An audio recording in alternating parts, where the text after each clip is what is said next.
Dankeschön. Շնորհակալություն Անդրեաս Խինկով Reuters գործակալություն, պարոն վարչապետ, կանցլերը նոր ասաց ձեր երկրում ընտրությունների մասին եւ ռուսական միջամտության մասին խոսեց, կուզենայի հարցնել դուք արդյոք մտահոգված եք, որ Ռուսաստանը կմիջամտի ձեր ընտրություններին ու ինչպես դա կարող է անել, պարոն կանցլեր, ԱՄՆ նախագահ X պլատֆորմի մի բանավեճին է խառնվել եւ բառնացել է որպես չի բաժամիջոցներ կիրառել X պլատֆորմի նկատմամբ կարող եք դա մեկնաբանել դա կոալիցիա հանձնաժողովում այդ հարցը քննարկվելու արդյոք ինչպես է որոշվելու այդ հարցը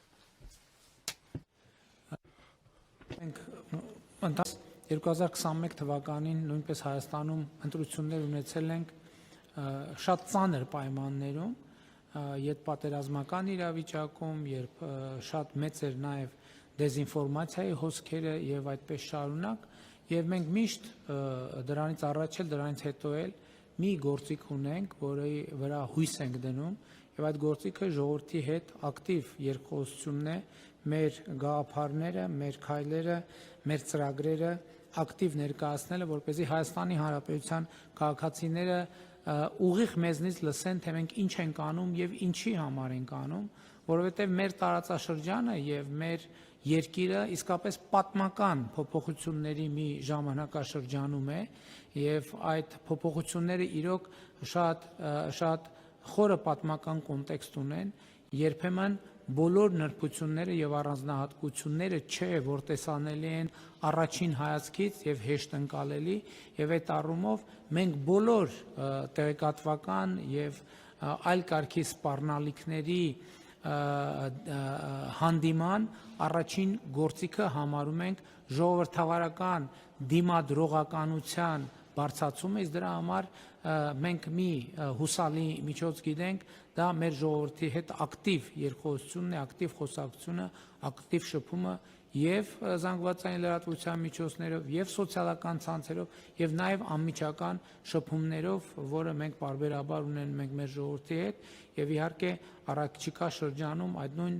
տեմպով եւ նույն մեթոդներով մենք կշարունակենք ակտիվ երկխոսությունը Հայաստանի Հանրապետության քաղաքացիների եւ նաեւ միջազգային հանրության հետ wie auch mit der Öffentlichkeit, mit der Weltöffentlichkeit.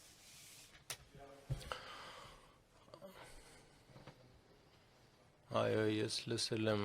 ԱՄՆ նախագահի մեկնաբանությունը, գիտություն եմ ընդունել մեր տեսանկյունից անգամ եմ ասել գերմանացի եւ եվրոպական գործարարները ինչպես հետևում են ամերիկյան օրենքներին,